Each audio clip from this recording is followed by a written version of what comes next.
Good evening, everybody. Thank you so much for coming. We're going to get started here, but feel free to go back to the table and get food and water. My name is Amanda after the talk, but right now, if you're still there, don't worry.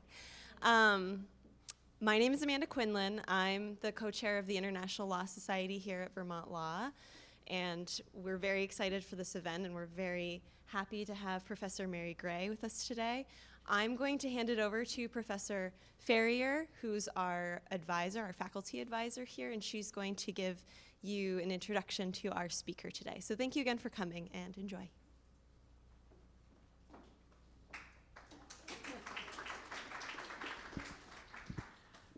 Welcome, everybody, and a big, big thanks to the International Law Society, without whom we really wouldn't have all the great events, and our co-chairs who are here. I am so pleased to be able to share this wonderful, wonderful friend, Mary Gray, with you. We know each other through Amnesty International. As some of you know, those of you who know me know that I was involved with Amnesty for several decades, and at the national level and then the international level. And Mary Gray is the former chair of the board of Amnesty USA, and then she was elected to the international board of the organization and was the treasurer. Imagine why she was selected treasurer, good with numbers. But I'll say this also. She has this uncanny ability to make numbers, for those who might be numerophobic, understandable. So whenever she presented the treasurer's report, usually at our big international meetings, it used to be that people kind of wander out of the room and do something else, you know. Well, she presents these reports, and there are these great pie charts and great explanations, and people are sitting there with, wow, this is great. And when she finished her very last international meeting with Amnesty, when she stepped down from that position, she got a standing ovation because it was her contributions have been so great. Mary Gray got started out with, in degree terms, with an AB in mathematics and physics from Hastings College, and she graduated at the top of her class. And she was telling me earlier today she was studying mathematics the same time that the women portrayed in the film Hidden Figures, right? The women pioneers, the African-American women who helped send a man to the moon, about that same time. She was then a Fulbright scholar at the Goethe Institute in Frankfurt, went on to get her master's and PhD at the University of Frankfurt, and I love the name of her PhD dissertation. I don't understand what it means, but I like the first word. It's radical subcategories, okay? And so she taught at Berkeley, Cal State, and then moved to the American University, where she's been teaching ever since. While she was at American University, she noticed a little issue with pensions, and that women were going to have smaller pensions than men. Well, this doesn't make a lot of sense. And started looking into the law on the subject, decided to go ahead and train herself in the law. So she got a law degree. So she also now has a JD from American University. And she's been working combining those areas of law, mathematics, and statistics ever since. She's one of the primary founders of the Association for Women in Mathematics and was its first chair. One of the first things that she did, and she may be tired of hearing this story, but it's such a great story, she did, one of her early acts as president, was interested in the American Mathematical Society. She saw in the bylaws that the council meetings were open to members. So she went to the room where the American Mathematical Society Council was going to meet, and she was asked to leave. Why? Well, why should I leave? So according to the bylaws, the meetings are open to all members. I'm a duly paid member. And the response was, well, there's a gentleman's agreement that only board members would be present during the meetings. To which she replied, I'm not a gentleman. And she sat down. Yeah. She then later became the second woman vice president of the American Mathematical Society Council, and was the first woman vice president they'd had in 70 years. Some years later, among the many, many awards she's received, was a Lifetime Achievement in Mentoring Award from the AAAS. And in that award, she's recognized, quote, for the extraordinary number of women and underrepresented minorities that she has affected in her career, both directly and indirectly, through the influence of her former students and the programs she's initiated and developed. She's also, I'm not going to list all her awards, we'd be here all night, but just some additional ones. The American Association of University Professors, the Georgina Smith Award, for her work on the status of women in collective bargaining.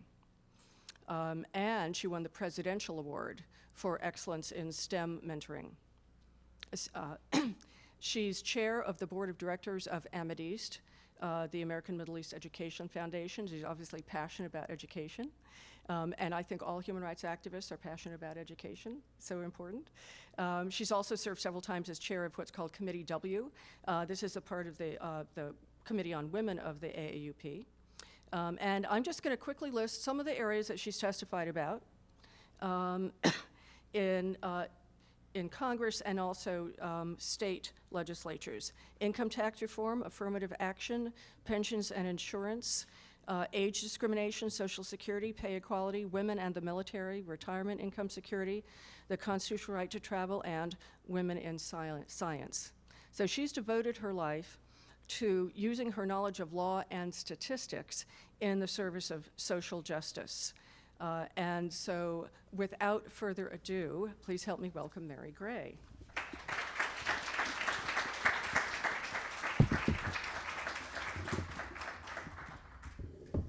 Thank you very much, Stephanie. I'm sorry that I have to sit down, but I can't stand. My voice lasts longer than my legs do. So I'm going to start out by explaining a little bit more of why I am a lawyer as well as a statistician. Stephanie mentioned it was all because of a pensions issue, and indeed it was. I got a pension statement from TIAA-CREF, which is a major pension plan for university faculty, and it had a little table on it, and it said that your pension benefits per $100,000 accumulation in your pension fund would be $10,000 if you were a woman, but 15% more if you were a man. And I called up the company and said, oh, you know, you forgot that since 1972, discrimination in benefits has been illegal. And they said, no, this is not discrimination in benefits, this in age, this is discrimination on the basis of longevity, because women live longer than men. So I said to them, well, are you going to guarantee that I'm going to live longer? And so therefore, I'll have more of these benefits because I'm going to live longer than my male colleagues? And they said, no, you just don't understand statistics. Well, that was probably not one of their better moves. So I found out that the U.S. Department of Labor, among other people, was suing this pension plan for the very thing that we're talking about. So I worked on helping with the benefits and figuring out some of the things, like the fact that men don't live as long as women because they're more inclined to drink and they're more inclined to engage in dangerous behavior and all sorts of things. But in addition to that, we were talking this in a settlement conference in this suit against TIAA-CREF, and the lawyers looked at me and said, well, maybe you understand statistics, but you just don't understand the law. So I decided it couldn't be that hard if these guys were doing it. And of course, they were all guys. The attorney I was working with was a well-known women's rights attorney. So this is one of the things that we showed them. In other words, the fact that men engage in this kinds of differential behavior that causes them to make their longevity shorter than that of women, and therefore you shouldn't let them benefit from their behavior. One of the other things we pointed out to them was that they didn't pay more benefits to African Americans who have less longevity than whites, and they said, oh, that's because we don't record the race of people. But on the other hand, they did record the sex of their beneficiaries. Whoops. You just have to hit it. There you go. Okay, so as we know, the standard that you have to live by is you have to have similarly situated men and women. And so how are you going to prove that people are similarly situated? And it's not just a question of longevity. Well, we came up with a nice little overlapping normal distributions. So I'm glad that we have some mathematicians who can see that it really does sometimes prove useful. What we're looking at is you take a cohort of 1,000 men and 1,000 women of age 65. And some of the women die the next day, and some of the men die the next day, and some of the women live 20 years, and some of the men live 20 years. But after you match up people, there are some left over on the end. So as you see, the tails of the distribution, the tail end at the upper end is a few women who live longer, not longer than all of the men, but they're unmatched by enough men don't live as long as they do. And on the lower end of the distribution are men who die early, unmatched by women. Not that they're dying before all women, but they're unmatched. So you have an overlap here which consists of 86% of the population. And as for that 86% of the population, you can match them one-on-one. So they're really similarly situated. So the Supreme Court did a good thing and said, yes, you can't get away with discriminating on the basis of longevity. This is discrimination on the basis of gender.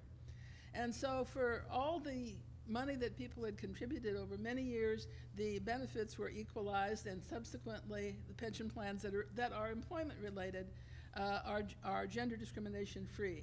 So that's the reason I decided to become a lawyer, is because they told me that I really didn't understand the stuff. Okay, the name of the case was Norris versus Arizona Governing Committee. It's at the same time as several cases against TIAA-CREF. So that's the result, if you're interested in reading the decision. That's not for the mathematicians, that's for the law students.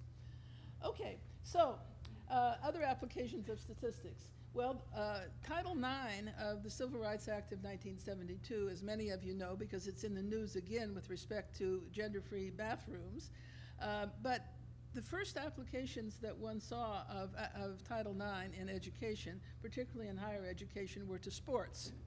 And the fact that the women in the U.S. team do much better in Olympics these days than men, we attribute to the good effects of Title IX.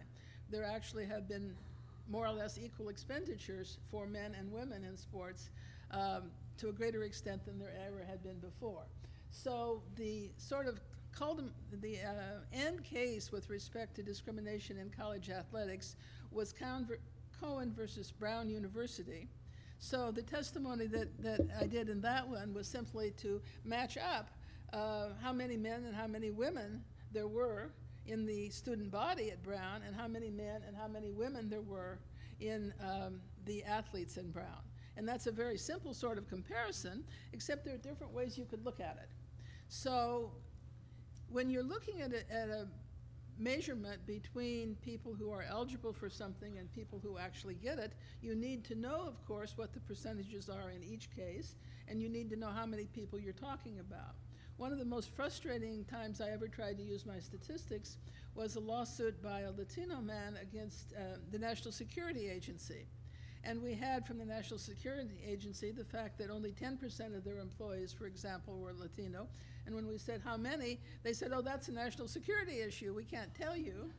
So they finally gave us a whole lot of Excel sheets with all of the numbers X'd out, and we never did have any real numbers. So needless to say, we settled the case for the man who was trying to get hired by NSA, and they paid him off to go away. There didn't seem to be much other help. But there are other ways of measuring the differences, and it depends upon how you look at things. The relatively new innovation that has been used more recently meaning in the last 30 or 40 years, is to do an actual statistical significance comparison. If you looked in the case of Brown in particular, if you just looked at the differences in percentages, 51% of the students at Brown were women, but only 39% of the athletes at Brown were women. So you've got a pretty substantial difference. If you look at it as a ratio, you look at 39% over 51% and you have a ratio that's only about 3/4. Or you could look at it as pass rates. Now, pass rates is a phenomenon that you frequently use when you're trying to judge whether a process has been fair or not. It comes up frequently when in the police, when you have a sergeant's exam. So you have to pass a sergeant's exam and do some other things in order to become a sergeant in the police force. So the question is, what is the pass rate? How many people get through this barrier? Well, in this case, the barrier was getting into sports at Brown University, and what you had was the pass rate for women was 12%. 12% of the women students got to participate in college finance sports, and 20% of the men did. So that was the pass rate. So all those ways are different ways of looking at things, but the problem with them is that they're very dependent upon numbers that change from time to time. And what you want to do is have some process that's going to make sense for small samples and large samples and various other kinds of samples. So what we did was look at the statistical significance of that difference. And what you look at in statistical significance is you have a hypothesis. Mathematicians and philosophers are big on hypotheses. So you hypothesize some fact that you're thinking about. So for example, it could be men and women are treated fairly.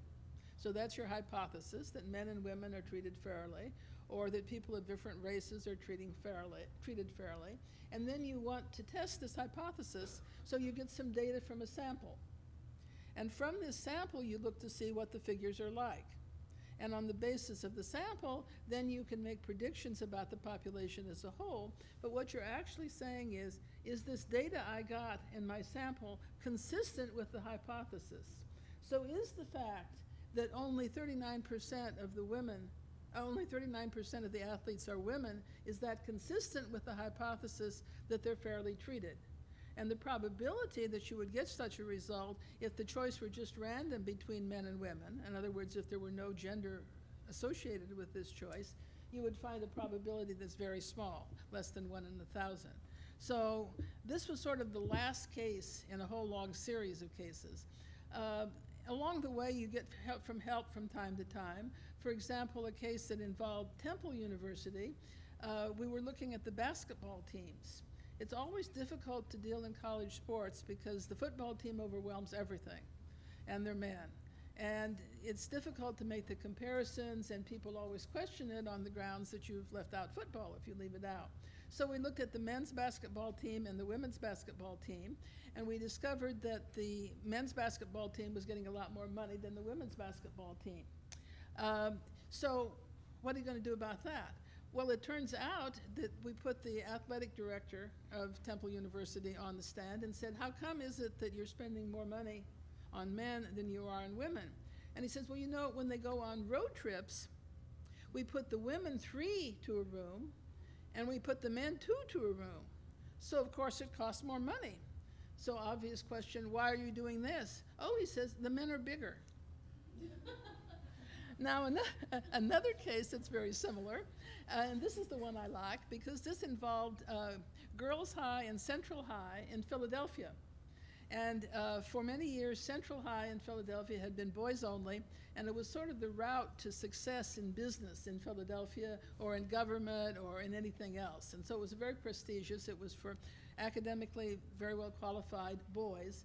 And the school for girls was called Girls High. And so what we had was testimony as to whether you had separate but equal. So as you know, separate but equal had essentially been discounted in the case of race discrimination in Brown versus the Board of Education back in the 1950s on the basis that separate could never be equal for all sorts of social science reasons. So what about in the case of sex? Well, in the case of sex, the Supreme Court was not so generous. There was a case that came to them about Girls High, and what they said was they affirmed the circuit court decision by an equally divided court because one of the justices recused himself from the decision. So you were left with separate but equal was good enough for girls because they claimed in Central High that it was equal. So then we retried this case under state law. Pennsylvania has, in its state constitution, a right to education. And in this right to education, under the Pennsylvania state court, they decided that you had a stronger argument and that separate but equal wouldn't do it. So in this case, my testimony was not about statistics and probabilities, but rather what about their curriculum.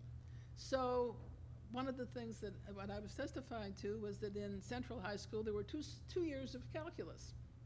But in Girls High School, there was only 1 year of calculus.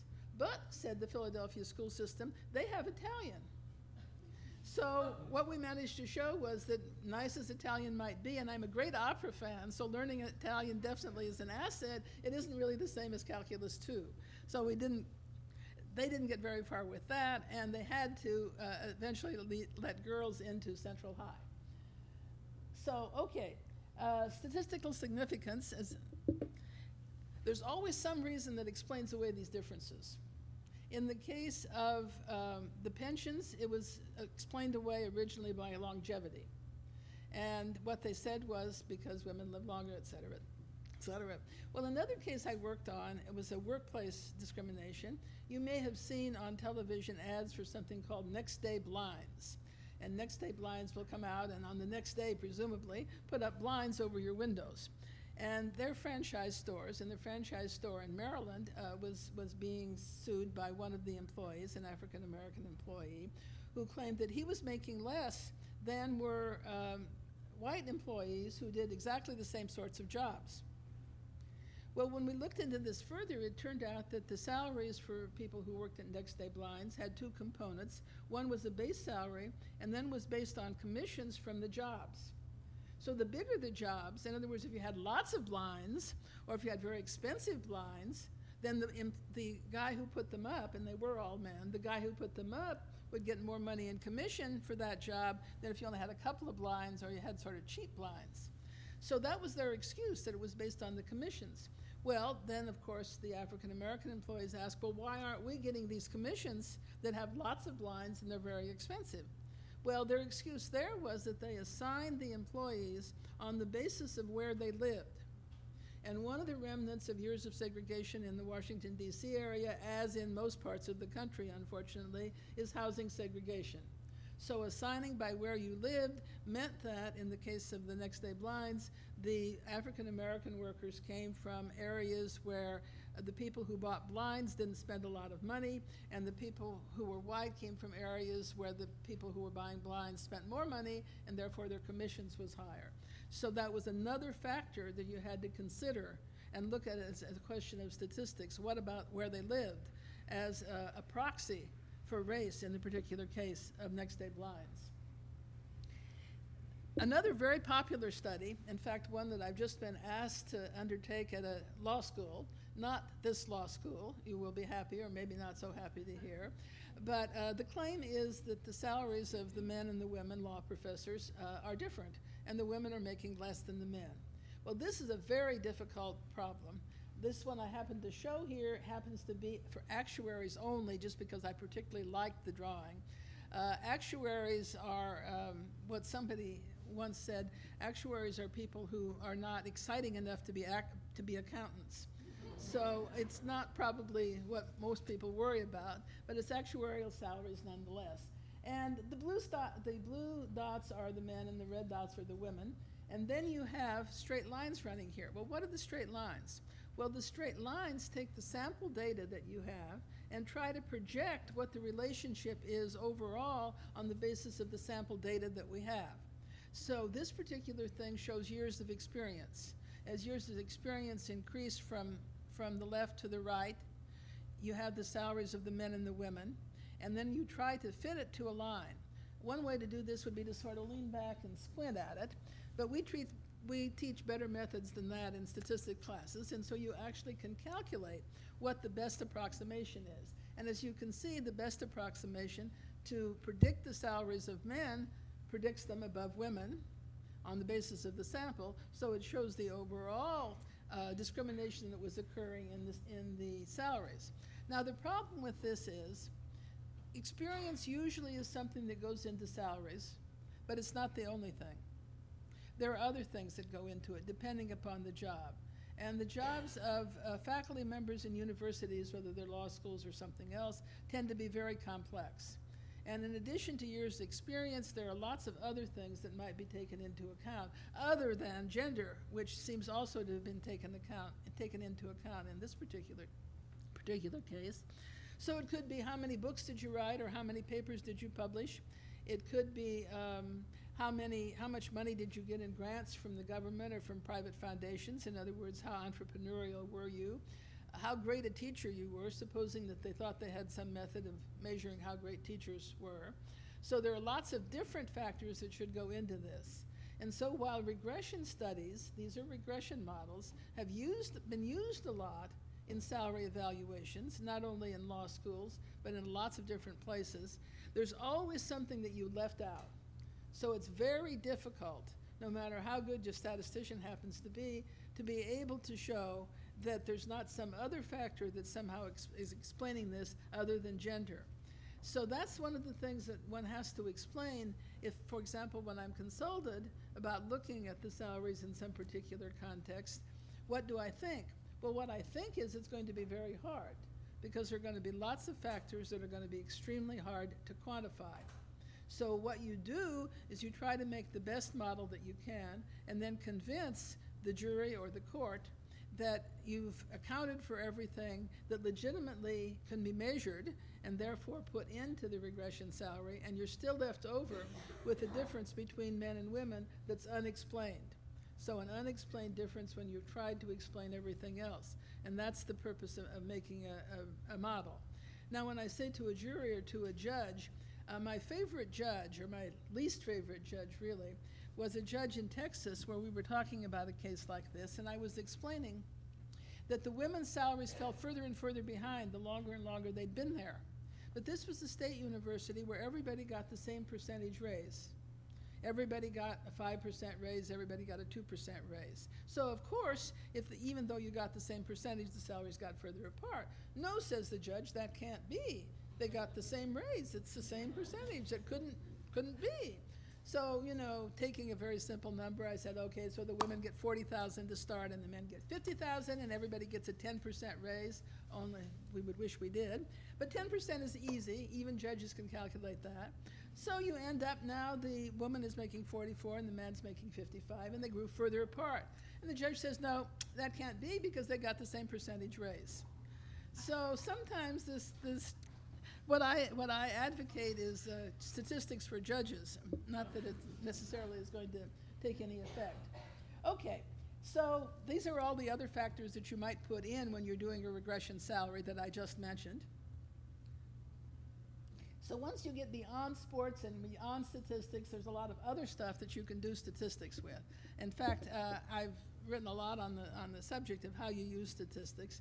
There's always another way that somebody has figured out to try to get around the last model you had, so you have to come up with something different. But moving away from civil rights issues, which I've talked about so far, civil rights issues in the United States, it occurs to anybody who works in human rights that maybe statistics might be useful in a more broader field and not just looking at pay discrepancies or things like that. So what happened? Well, numbers are very important, and this is my favorite Doonesbury cartoon. I'm not sure you can read what it says, but this comes from a number of years ago. This is a long time ago when the Iraq War first started, but it's the same situation now. You have refugees. And back in those days, some of the refugees were refugees for the same reason as they now are. In other words, there was a diaspora of Christian refugees. And they went to a part of Iraq that's the Kurdish part of Iraq. But here you see the reporter. This is the Fox News reporter that occurs in Doonesbury, or has occurred in Doonesbury over the years. And the Fox News reporter is interviewing one of the representatives of the refugees. And the representative of the refugees says, it's a terrible crisis. There may be as many as 600,000 Christian refugees in Kurdish part of Iraq. And the reporter says, there might be 600,000, but for all you know, it could be just 60. And of course, the refugee, who probably lives in one room with 60 people, is expressing great dismay that it might be only 60. Then the reporter says, well, we'll just put them both down and let the public decide. So this is the reason you need real numbers. You don't need any alternative facts, you need real numbers. So these are two very, very simple cases, but I always use them because they date back a long time, and it's such a simple graph that nobody worries about, the 17 other characteristics that go into a multiple regression or anything like that. One of them involves the Argentinian dirty war, when a lot of human rights activists in Argentina were killed. This is a number of years ago. But what the Argentinian government said when they were accused of having murdered a lot of human rights activists or having dumped them in the Atlantic Ocean, the government said, no, they just went to Brazil or they went to someplace else and we haven't killed anybody. So a group of human rights activists went to some cemeteries in Buenos Aires and they looked at so-called no-name burials. In other words, there were burials with a slab but no name on it. So these no-name burials, as you can see there'd always been some, because there are people whose bodies are discovered and they don't know who they are, and so they're buried and there's no name on it. So that's sort of the base that you see there. But during the time of the Argentinian Dirty War, you see this huge spike in no-name burials. So you have evidence that people are disappearing and they're not being accounted for. So that gives you some numbers to talk about. You can talk about the great increase in the number of no-name burials. This is another great increase a little bit later. This is in 1992, still pretty old, but it's in Bosnia, and it's the great increase in abortions that occurred right after the Serbian invasion of this part of the country. And abortions were not common in this particular region because of the religion and other reasons, but suddenly you saw this huge spike in abortions. The Serbian troops were, it was alleged, in fact, using inducing pregnancy as a weapon of war, so that the population of the country would no longer be purely whatever it had been previously, but would be part Serbian, and therefore they would have a better claim to the land. So the idea actually was to produce more mixed race members of society. But you see that the statistics that go along with that. This is different than what you now hear with ISIS, when it seems to be very explicitly the policy of ISIS to not have any births, strictly practice contraception. Okay, so we're still on human rights, or we're on human rights, this time in Rwanda, and this is the case I worked on after the genocide in Rwanda, which also occurred in the 1990s. There were, it is believed, around 800,000 people killed in Rwanda. It's a very small country of only about 5 billion people. But as the people moved in from Tanzania into Rwanda and got rid of the government who had been responsible for the genocide, they arrested a lot of people and put them in prisons. And as they moved across the country, the conditions changed slightly under which they were operating. So you had people in prisons around the country who were in some ways different. They had been imprisoned for different kinds of things related to the genocide, but they just kept getting more and more people in prison. So every month there'd be another 10,000 people in prison, and then every month there'd be another 10,000 people in prison. And new prisons were built. The Netherlands and the United States in particular built a couple of new prisons, and there were still more people being imprisoned. Now, one of the basic principles, as you know, with human rights, is that you should get a fair trial, and it should be reasonably speedy, and at least there should be a trial. At least these people may very well have been very guilty of whatever it was they were being charged with, but the point was you just don't throw them in prison and throw the key away. Nobody was getting out of prison in Rwanda except when they died. So a number of the donor countries who were trying to help out got concerned about this, and fortunately the Assistant Secretary for Human Rights and other things was also somebody who was an Amnesty activist and knew that I could do statistics. So we decided that what we would do about this problem of all of the people who were in prison in Rwanda is we would take a sample and we would see what the situation was, because what the Rwandan government said is so many judges and were killed and so many courts were destroyed and so on, and it would just be impossible to try people in any large numbers. So the idea then was, well, let's try with a sample. Let's get started. Let's do something. Let's get some people out of prison. Let's give some people a fair trial. So what we decided to do was take what we call a stratified sampling of people. We want to sample some from different places around the country because the conditions under which they were imprisoned were slightly different in various places, and see what the cases might look like if we took the sample and started that way. At least it would be a start. It turned out to be quite difficult because the records were often not very good. When it said the crime that people were accused of, it would say genocide without any designation of what the crime, who was killed, when exactly the crime occurred. There was rarely a name of an arresting officer. So it was difficult to find cases which one could imagine would have any possibility of any kind of trial that would be fair. But in any event, as we went around from prison to prison, we worked on this. We talked to the governors of the prison. When we would arrive at a prison, they would want to show you how good the conditions were in the prison. The prisoners were gaining weight because they were fed so well. Or they were gaining weight because they didn't have any place to walk. But in any event, they wanted to show us how great the prisons were. And I would say, no, I need to see the list of prisoners. And in order to select a sample from this list of prisoners. The only person who actually understood this was the trustee at one of the prisons, who turned out to have a PhD in economics from Harvard. And he understood that I was doing a systematic sampling, that it was going to be a stratified sample. So we came up with our sample of prisoners. Now, a sample is a sample. You don't know who's going to end up in the sample because it's a random sample. It might be stratified, but it's a random sample. So when we handed over the list of people in our sample, the government said, but some of our favorite people aren't here. I mean, some of the first people we want to try didn't turn out to have arrived as part of the sample. And so we're not going to use this sample. So we didn't use this system. So that was not one of my greater triumphs. I learned a lot about Rwanda. It was an interesting project, but not from the point of view of managing to do very much for the people who were in prison. This is, as you see, is the people in the prison. Another project that I worked on, which is education and human rights. Now, we talked about how important education and human rights are. So in Myanmar, which used to be Burma, the school system was under very central control. And so the government was interested in what could be done to decentralize control of the government, of the schools.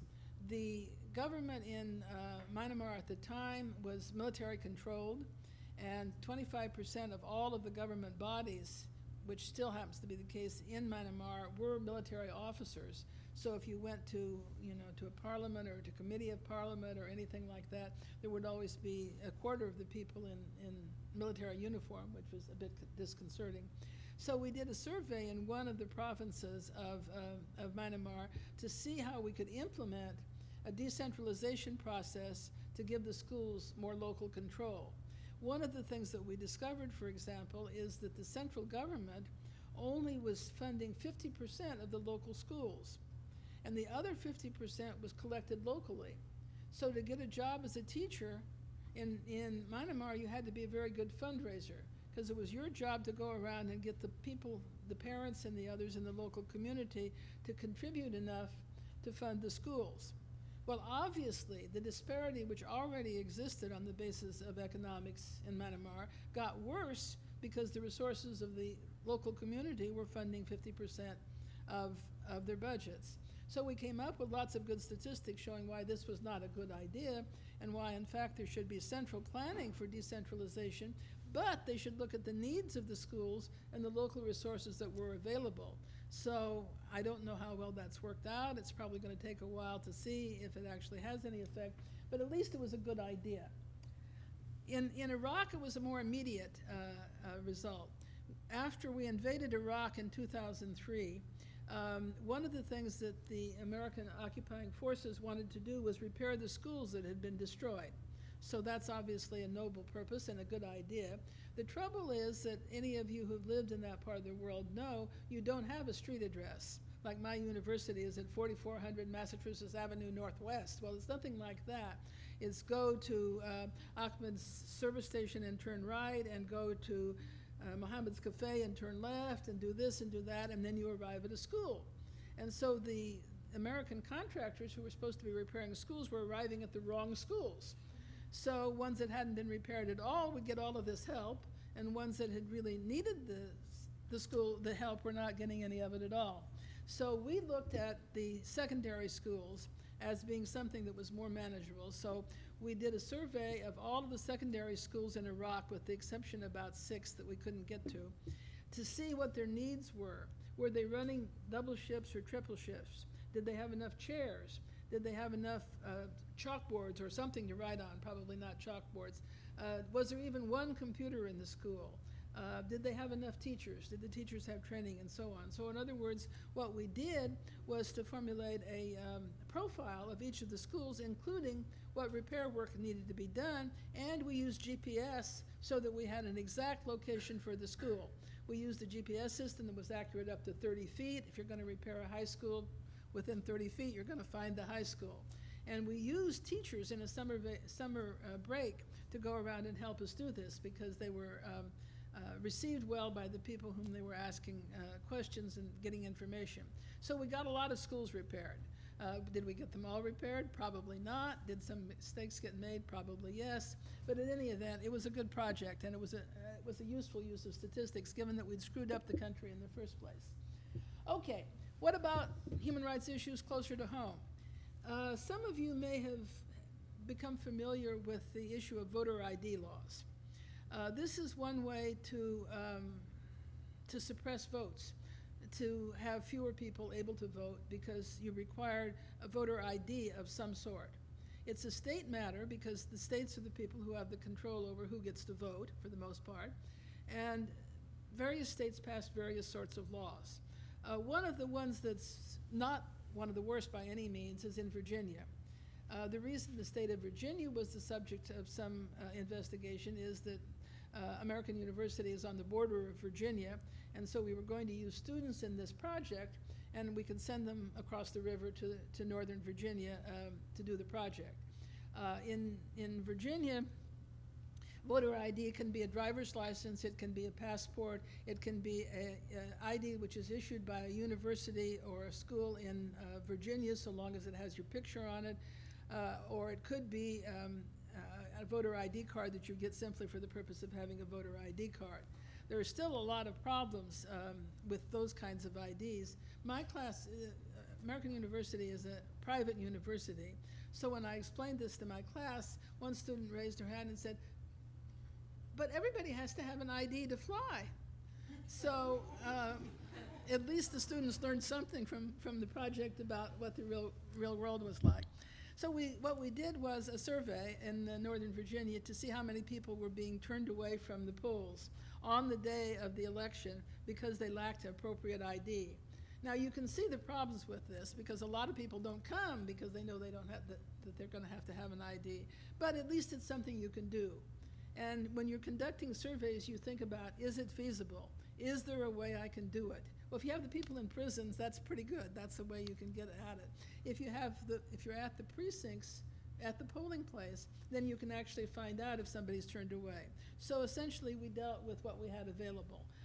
We looked to see what we could find out from Northern Virginia. So if anybody is familiar with Northern Virginia, that's Alexandria, Virginia, and Arlington, Virginia, and Loudoun County, Virginia. It doesn't quite get out to Dulles Airport, which may be something that a lot of you have seen a lot of. But in any case, that's what we did, and we got some results. This shows you, we did polls a few in Maryland and in the District of Columbia where they don't have voter ID laws, just to see if there were any problems with people being turned away for some other reasons in those jurisdictions. But mainly we were concentrating on Northern Virginia. And you can see this is what happened. These are the voting difficulties in Virginia. You see among the non-minority voters the problems, and among the minority voters the problems. These are people who both were turned away because they lacked the voter ID or for some other reason. And we didn't try to classify the other reason. So there weren't very many. There were only a few percent. But as you know, elections can get decided by only a few percent. And again, it's only the people who got to the polls and were turned away. We have tried in the past to try to figure out in the general population how many people know about the laws and how many people have IDs, but that's a much more difficult problem. So there aren't elections every year, so we may do something different. Well, actually there are in Virginia, but we may do something different on off years of elections, so we'll see. Here's some other projects that I worked on. As I say, not everything works. For example, I had some people from a human rights organization in Sri Lanka who wanted to do a survey of Sri Lanka. So we got something set up, and then it turned out that they decided that there were security concerns, and then we set it up differently, and there was concern from the government, and then we set it up differently, and meanwhile there had been a huge population displacement, so the sample design that we had set up didn't make sense anymore. And it turned out that I didn't know how many different languages were spoken. I started out thinking there were a couple because that's what I had been told. It turned out that it was much more difficult than that. So we never came up with a design that worked to see what the problem was with harassment by the armed forces in Sri Lanka. So it's just to tell you that while it's a good technique in human rights, there are lots of considerations that you have to worry about. This is one that did work in the sense that we got the information we were looking for. This was a survey of Syrian refugees at the beginning of the displacement of Syrians, at the beginning of the civil war in Syria. And most of the refugees at that time were either in Jordan or in Lebanon, and those who were in Jordan were primarily in refugee camps. In Lebanon, they were scattered throughout the population because at that time the Lebanese government didn't want to build camps because they thought that made things look too permanent, and they were hoping that the refugees were going to be able to go back to Syria or at least leave Lebanon. The burden on Lebanon of refugees has been enormous, given that it's a very small country, and there are lots and lots of refugees there about whom we don't hear a great deal. So in order to do the survey in the camps, it was fairly easy because you have a list of people who've signed up at the camps. It's a question of getting some rations or getting some other kind of help and so on. And once you have what we call a sample frame, you can pick a sample. On the other hand, in Lebanon, there were no camps. So we had to think, how do we reach the refugees in Lebanon? And so there we came up with the idea of going to church groups, church or mosque groups. A lot of the refugees were Christian, a lot of the refugees were Muslims, but we went to a religious group in the villages where we knew there were concentrations, and a lot of the religious groups did have lists, or they told us where we could get names of people so that we were able to take a sample in Lebanon, even though we didn't have a camp to work with. Now, we were able to find out a few things. One of the questions that we're interested in early in the civil war in Syria is where the people were coming from. What part of Syria were they having to leave? And so we were able, again, using some GPS information to locate where the areas of displacement were the greatest. And I always like maps and charts and diagrams, so you see that's what we did to show that. And this is who is responsible.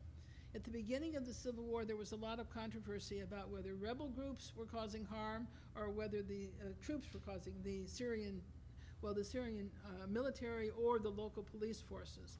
So one of the questions that we were interested in is who caused the harm, either the harm to people or the harm to property.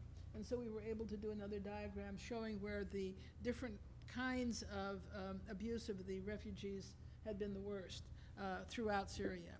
So that's a project that worked pretty well. That was a joint project of the American Association for the Advancement of Science and the American Bar Association.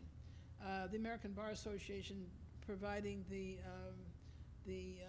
underlying human rights setting, I would say, helping with formulating the questions that seemed to make the most sense, and the American Association for Advancement of Science providing statisticians to supervise how the surveys were being conducted. So we were able to come up with some reasonable results. The American Association for Advancement of Science has a program that's called On-Call Scientists. And On-Call Scientists provides volunteer scientific help for people mainly around the world who can't afford or don't have access to help. So sometimes it's to people to test the water quality, sometimes it's people to test the soil quality, sometimes it's people to test the strength of a bridge that's being built, and sometimes it's to design a survey and calculate the statistics that come from it. So it's a very good project that involves both the Bar Association and the scientists and the on-call scientists. This is one that is somewhat less successful and that I am spent a lot of time on without a great deal of satisfaction. This involves an organization called HelpAge. HelpAge is an organization that's centered in England, and it seeks to help refugees who are old. In the refugee community, anyone that's 49 or older is defined as old, but if you have been a refugee, you would know that 49 is pretty old as a refugee. So the idea was to find out not only what abuses they were subject to in the general sort of way that all refugees might, but if there were any particular offenses that the older people suffered more than the younger people. Well, we're supposed to do this in 5 countries, and we started out and we were going to do it in Kyrgyzstan. And I was really excited about that because I'd never been to Kyrgyzstan, and I thought I would be able to go there and help them get the stuff set up. The idea was to train local people so that you don't just, parachute in and do something and then come back out. You try to develop the local expertise. Well, we tried to work with some people long distance who were supposed to be organizing this in Kyrgyzstan, and we set up a fairly good sampling design and we're all ready to go, but then the local person in charge had not bothered to get permission from the Kyrgyzstan government. And by this time the Kyrgyzstan government was mad at us and they refused to give us permission. So we gave up on Kyrgyzstan. We had thought that Kyrgyzstan would be a good place because if you see from the map, refugees are coming from all over to Kyrgyzstan. So it was a very diverse population. We might get more information from that than you would where we had done in previous things where we were looking only at refugees from Syria or cases like that. So we gave up on Kyrgyzstan and we went back to Jordan. The local people we were dealing with in Jordan this time were not nearly as adept. We need to bring back the American Bar Association for all the lawyers here. We need to bring back somebody in any case, because in Jordan they couldn't get the United Nations Higher Commission on Refugees to agree. So the UNHCR threw us out because they wanted a survey done about the aid that was available for people rather than the problems that they had. And what we were trying to survey was the problem that they had. So we had to move on from Jordan. Well, there are lots of countries where there are refugees, unfortunately. So the next thing we tried was the Kurdish part of Iraq. We hadn't done surveys of refugees there before. When I was there before, I was looking for schools. So this time, again, the refugees were primarily Christian refugees from other parts of Iraq or from Syria, but a more homogeneous group than perhaps we would have had in Kyrgyzstan, but nonetheless bringing interesting sorts of problems. So that we were able to do and find out a few things about aged refugees. Similarly, we went to Uganda. Uganda, there were 2 sites because there's one where they have a lot of refugees from South Sudan, which is probably one of the worst places currently for people trying to get out and get to a place that provides safe refuge for them, and people who were coming from the Democratic Republic of the Congo, which has been a long-standing problem. So again, it had a very diverse, in the 2 different camps, kinds of people. So we were able, in at least these 3 countries, to find out something. We also then went to Panama to look at the refugees who were coming from Colombia. The refugees in Panama were primarily indigenous people who came from Colombia. And their part of the problem was that the local people who were organizing this didn't speak the indigenous languages. They spoke Spanish, and they were in Panama, and the people were coming from Colombia, so that should have been great, except that the majority of the refugees, if they knew Spanish, it was a secondary language, and so that didn't work out as well as we'd intended. So what did we find out? Well, here are a few of the things that we found out, which is not very much. We're still analyzing the data. There's a lot of data to look at. The problems are not that different than they are for younger people. There's not nearly as much abuse in the family as we had thought. I don't know whether people thought it was like cultures that they just out old people and let them die. We didn't find much evidence of that. We did find some evidence of not getting a fair share of rations, perhaps, but not much abuse, actual physical abuse, at least that people reported. And again, a lot of the local training was maybe not as good as we might like, and if you ask people questions the wrong way, you don't get the real answers. So one of the things that I teach survey sampling, and one of the things that we spend a lot of time on is how do you ask the questions? Your demeanor and the way things are worded and the way things are recorded can make a big difference. So as I say, we're still doing an analysis. We'll see how the analysis comes out. But at the moment, I leave you with, there's a lot of work to be done in human rights where you can use statistics. So I hope some of you will decide you want to work on that. Thank you.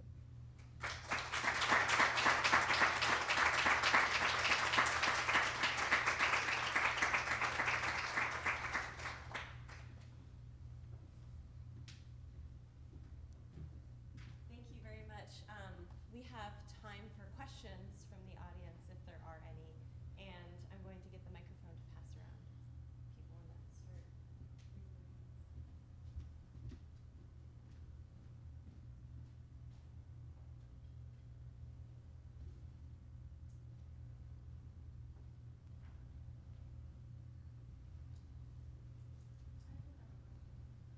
Yes.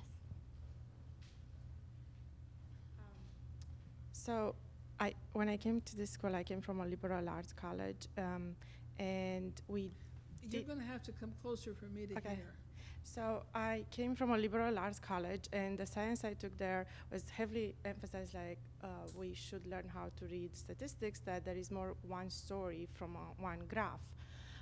So I came to this school, and I really looked forward to see statistics. And how to construct a better argument in the legal argument using the statistics. And I don't feel like we emphasize enough. So could you please give us some tips on how to incorporate into our legal work here at Vermont Law School, especially?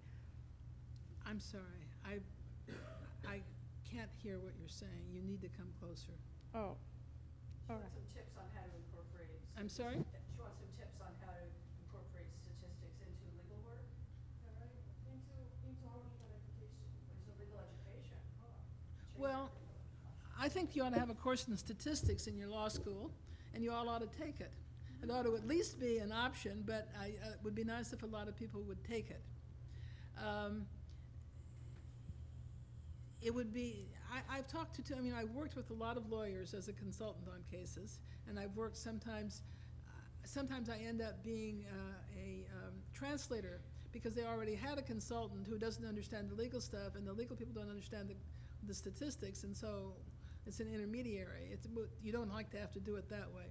My worst things that happen is when I see the lawyer that I'm working with who can't cross-examine the expert on the other side because he or she doesn't know enough to ask intelligent questions, and that's very frustrating because I'm there as a consultant. I can't jump up and start asking the questions.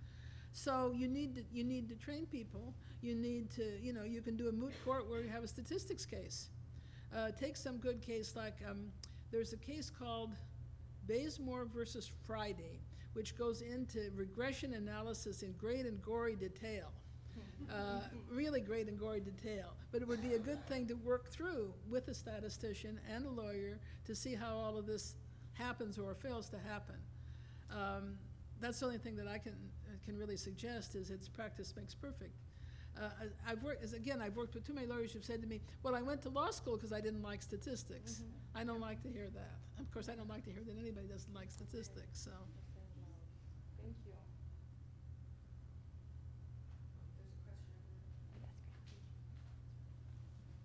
Hi, I was sitting over here. So, if there was a set of data or an area of information where you could have really accurate information that currently is unavailable to you right now, is there like a set or type of information that you would really like to have regarding any sort of problem? Well, you would like to have, for example, if you're looking at a salary case, you would like to have much better records than you're usually able to get, even through discovery. There's always something that you're not able to find. So yeah, you would like to be able to have that. If you're doing something like a survey of refugees, you'd like to find a better way to extract sensitive information. Now, there are all sorts of techniques that you use which have to do with red and blue balls, and when you pick out balls and you ask a question that's sensitive and you may be getting an answer to a different question, most of them are phony. It's very hard to get sensitive information from people. So yeah, I would always like to know more. I've never complained that I've been provided too much information. Yeah. Especially with some of the sensitive information studies, have you done written interviews as well, or just spoken interviews? Because I feel like that usually. Can you bring your mic, Shane? Yeah, just hold right up your mouth. Okay, I was just asking about for sensitive issues, if you've done written interviews as well as spoken ones, because I know that gets at least rid of some of the problems, not all of them obviously, but has that ever worked for you better? Yeah. If ever it is what? Written interviews, like questionnaires, basically. Do those work? Well, look, questionnaires are difficult. And you teach some people stuff about questionnaires. One is, don't make them too long. That's the biggest problem. I have a statistics class now that's a statistics class for students who are juniors and seniors, so they've had some statistics. Some of them are stat majors, some of them are econ, some of them are psychology, some of them are a variety of things. And they have to do a project. And so they have to go on and collect data. And most of it will be collected through a survey. There are some other options available to them. But in this, they always want to know too much.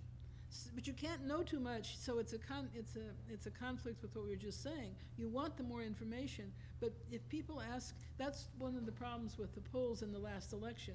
Most of the telephone polls were 20 or 30 minutes on the phone. Well, then what they're doing is they're surveying people who are willing to spend 20 to 30 minutes on the phone, and that may or may not be representative of the population as a whole. So you don't want to make them too long. You want to make the questions very clear, et cetera, et cetera. One of the projects that the students are going to do this semester, since we don't have an election, is the workers at my university who are the dining employees and the cleaning employees are not actually university employees. It's been outsourced. And as a result, they don't get very good benefits. And we've worried about who's making our T-shirts in Southeast Asia, but we haven't worried that much about who's cooking the hamburgers. So we have managed to get free tuition for the children of these employees, which is a really big deal because we're a really expensive university. I told you she was an activist through and through. So we got the tuition for the kids, but now the employees themselves are saying, what about us? What about us? Well, we know, I mean, you know, this is a university, there's a limited amount of money. We can't say give everybody all the free tuition they'd like. So what we want to do is start out with asking the employees if you could take one course, what course would you like to take? Because a lot of them won't have a lot of background, and we expect a lot of them will probably take elementary math courses, to be perfectly honest, or some writing courses. But that's more or less what we're expecting. Some will take courses in other fields. What would you take for one course, and what would your goal be eventually?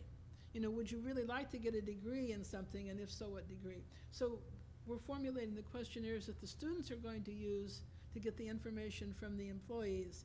It's pretty easy with the cleaning employees because they're in the residence halls and so on. The dining employees, it's going to be a little bit more difficult. And the cleaning employees are virtually all native speakers of Spanish. So I've been running around recruiting lots of Spanish-speaking students. Luckily, we have quite a few Latin American students, so they're helping out.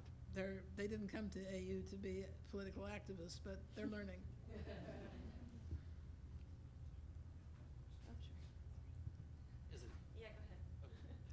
So I'm asking, what is the happy medium when you use this during a trial? I remember last year in one of our case for evidence, one of the cases that we studied for evidence, the case was overruled because the prosecutor used a statistician to predict who was the person that murdered someone. And basically, I don't remember the name of the case, but basically they were just saying, oh, okay, this person was wearing this color and this person was in this particular location. So what is the happy medium? What is that medium? Because, you know, for you to testify and not to make the factual conclusions that, you know, are left for the jury, how can you do that? Well, the happy medium is when you win. You have to remember that the legal system in the United States is an advocacy system. So a happy medium is when you win. There's a human rights case that's been going on for years involving a Native American who has been convicted of murdering some FBI agents. And it came up recently because there was some hope of getting him clemency. But what happened in that case was the FBI clearly had suppressed some evidence. It's not clear whether or not he killed to most people it's not clear whether he killed the people that he's alleged to have killed. May have done so, may not have done so. But it is very clear that the FBI suppressed some evidence and lied about something. So on those grounds, it seems obvious to people like Amnesty International and other people that it was an unfair trial. So you see, in this case, you need to have an absence of things that aren't true. You may not be able to get everything that is true, but what you can't have for sure is fake evidence or people lying. And that will overturn convictions if if handled properly. It doesn't say it always happens, but if handled properly. It's very difficult with killing the FBI. The FBI can be very vindictive about people who kill its agents, and one can understand why. So, like I say, happy is winning. Hi. I hope I Yeah. word this question correctly. So both of my parents are from Africa, West Africa and North Africa respectively. And what I found, my mother's from the Ivory Coast, and I used to live in the Ivory Coast, and I found that while we're independent, we don't really have independence. We don't have much economic independence. There's not much political independence. And what it creates is a lot of distrust for a lot of these international organizations like the UN and Amnesty International and Human Rights Watch. And I see the work that you're doing here, and it's really good work, and I really like it. It's really interesting. I took biostats, but it wasn't my favorite class, but I did take biostats. So I understand, but I'm just wondering on the other side, how do you go into these villages where maybe there has been a culture because of colonialism and imperialism, where there's this distrust of international organizations? How do you all go in and kind of overcome that and try to get people to even talk to you a little bit on these questionnaires? Well, one of the things we tried to get the confidence of people in the Kurdish part of Iraq was there was a lot of unwillingness to come forward when we were offering help of various kinds or to help in various projects that we had. And so we started a class to teach women enough arithmetic that they could understand the finances of their family.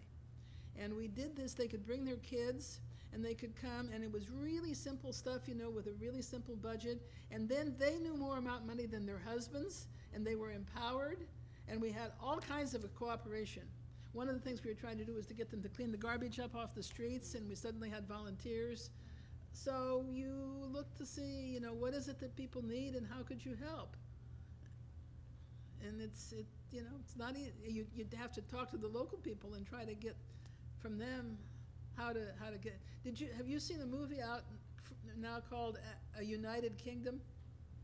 No, my Well- mom told me about it. Well, you should see it. This is about Botswana, and I'm not going to go into the plot of the movie, but it has to do with the British telling people how to run their country. That's not us. That was before we were in the business of doing things like that. Yeah. I had a question kind of off of that, but off of somebody else who was talking about when you go into a country and you're working on a particular project, getting information can be difficult. So what guidelines do you use to know when your sampling size is adequate as well as sufficiently random to actually give you the results that you're looking for?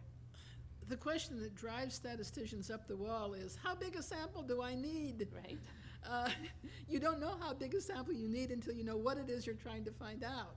And in particular, you don't know how big the sample has to be until you know how homogeneous the sample is going to be. And so you have to know the precision that you're looking for, the confidence that you're looking for, and the amount of variation that you're faced with. And then you know what the sample size is going to be.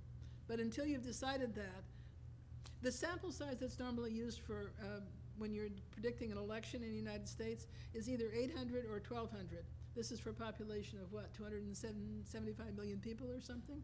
That's the standard sample size. Now, each polling group has a proprietary way of how they pick their sample. But unfortunately, it didn't work very well this time. And people had a lot of trouble, but for a variety of reasons that I don't want to drag out, but there are a lot of different things. So physicians are notorious also. Physicians who want to develop a new treatment for something or another, and they always come in and how big a sample size, and they're hoping you'll say not very many, because it's very, very difficult to get people in clinical trials. If you're trying to, suppose you're trying to try a new treatment, and you try to enlist people, and you have to tell them that you may be the one who gets the placebo. You don't know, because otherwise it wouldn't be a clinical trial. And so it takes a certain amount of of goodwill and of devotion to the community to participate in a clinical trial. So you can understand why people want a small one. But on the other hand, if you want precision and you want accuracy and you want all these other things, it can't be too small.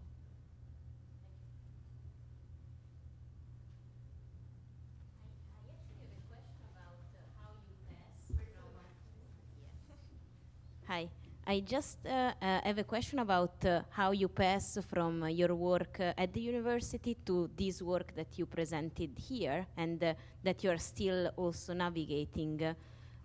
So it's like I work at UVA, and all of so when you say there is need of statistician, it's like how can someone move into human rights work and still somehow being able to keep your own work, and also how you choose between different projects, so how you give priority to one project with respect to the others, where sometimes it's very hard to That's to hard. choose. To answer the Yeah. last question, I mean, I try to only take on one intensive project per semester outside of teaching my classes and doing the publications that I have to do and so on and so forth. But on the other hand, there's a group called Statistics Without Borders. And Statistics Without Borders is a great group. What it does is it takes problems from people around the world, mostly NGOs, sometimes others, who have problems that they need statistical help, but they don't have any money for statisticians, and they probably don't know any anyway. So you come with Statistics Without Borders, and the people who are the project coordinating committee put it in a form that you understand what it is that's needed and can predict how much time it will take. Like, this is a thing that will take 40 hours over 2 weeks if you're willing to volunteer. Or this is a project that has to be done in 2 days, 10 hours, or whatever. Or it's a 6-month project because what they really want is advice on how to develop something. And then it's put out on the mailing list for volunteers. And then volunteers, when we choose volunteers, we try to put one real expert who's had a lot of experience on it, or at least one, sometimes more, and somebody who's a real novice, usually a graduate student or sometimes a fresh PhD. And then the person who works with the more experienced person gets experience. And it's free, it's volunteer. So you don't have to worry about trying to get paid for your work, because you're not going to get paid for your work. You're getting the experience. And then the next project, maybe you could be the lead person, and then you could sell yourself as a consultant if you want to go into that as a career, or you could teach. I mean, I love teaching. Sometimes I get annoyed. We all do, but it's because you see, another group coming along the next year and another group coming along the next year. So if you want to go into teaching, you can go into teaching, but you can always have these things to do, and you've got these projects that you can hand out to your students. I mean, we've done all sorts of things, like the voter ID I was telling you about. We do stuff about school closings. We do stuff about consumer discrimination from neighborhood to neighborhood. Washington is a great place because we've got all kinds of problems and not enough people to solve them. So, yeah, but it's you just start with a little bit. So Statistics Without Borders, you go to the website for the American Statistical Association, and that's AMSTAT, AMSTAT.org. And then you find Statistics Without Borders within that website, and you get yourself on the list. And after you see a few projects come out, maybe you'll find something that you could maybe be the junior partner. And you just send an email saying, well, I'm really, want to learn this, and I don't know a whole lot, but I'm willing to work hard. Maybe it's just data entry that I can do at this stage. Maybe I can just take all the data and get it in the form that it can be analyzed. But then the next time you can do something else. So it's not hard. I find that sometimes to balance when you have a lot of needs. Oh, listen, I do too many things. I know I do too many things.